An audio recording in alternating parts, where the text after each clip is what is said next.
The U.S. Senate unanimously voted to advance a bill that would restore illegally taken Leech Lake Reservation lands.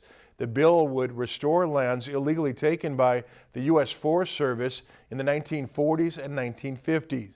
The need for the Restoration Amendments Act arose during implementation of the initial Leech Lake Reservation Restoration Act, which passed Congress in 2020. During implementation of that law, Bureau of Land Management Indian Land Surveyor discovered that 16,122 acres were illegally transferred from the Secretary of the Interior to the U.S. Forest Service, rather than the approximately 11,760 acres identified in the original legislation. The Leech Lake Band of Ojibwe Chairman Farron Jackson Sr. praised the Senate's action, stating, "For generations, the Leech Lake Band of Ojibwe has worked to correct a historic injustice and restore reservation lands that were wrongly taken by the federal government.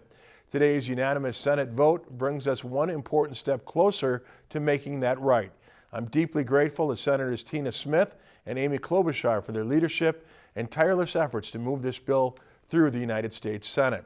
The legislation does not impact private landowners and does not affect the hunting or fishing rights of Minnesotans, which were resolved through the Herbst Agreement of 1973. The bill now moves to the U.S. House of Representatives for consideration.